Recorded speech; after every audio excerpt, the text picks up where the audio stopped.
The Antique Hunter's Guide to Murder by C.L. Miller, read by Emilia Fox. Dear listener, may I introduce The Antique Hunter's Guide to Murder? Just over 2 years ago, I was sat at my desk staring at a blank screen. I was trying to write a new crime novel.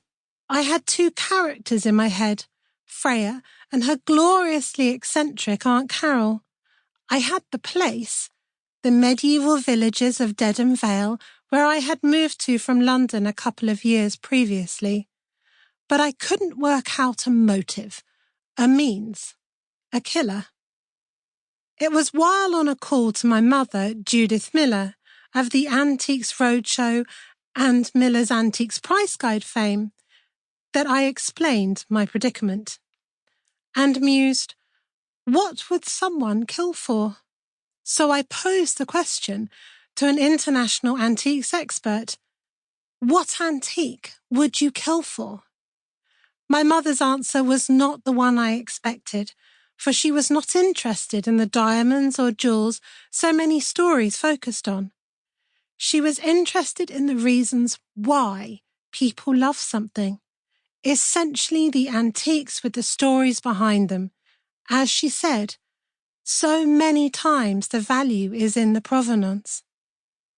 Within an hour, the Antique Hunter's Guide to Murder was forming.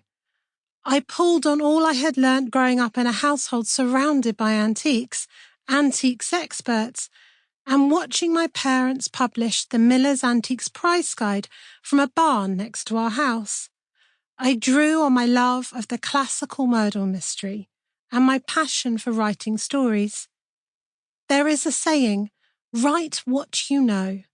And once I had started to do just that, I realised that this was the book I was always meant to write. Just like Freya. Sometimes our fate is calling to us.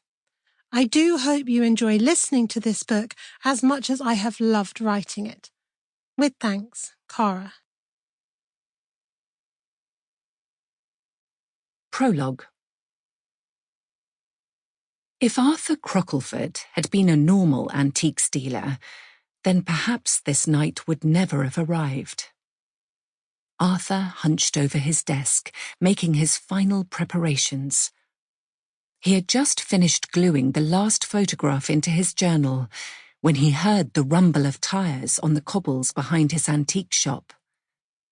He checked the time on his Georgian long-case clock. He adored that clock. It was one of the first antiques he'd ever bought from a dealer on Portobello Road. The brass hands showed 28 minutes past 1 in the morning.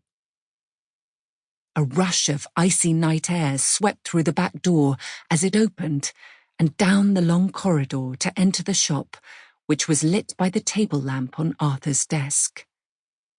The gust pricked the hairs on the back of his neck. They're here. He shivered, and his fountain pen marked the final full stop in his journal. The clock chimed the half hour. Time is up. Arthur rose and hurried to the stairs leading to his flat above the shop. He knew each noisy step and had to climb over a couple to avoid detection. His old knee injury clicked. At the top of the stairs, he stopped, scanning the shadows below him, wondering which one of them had come.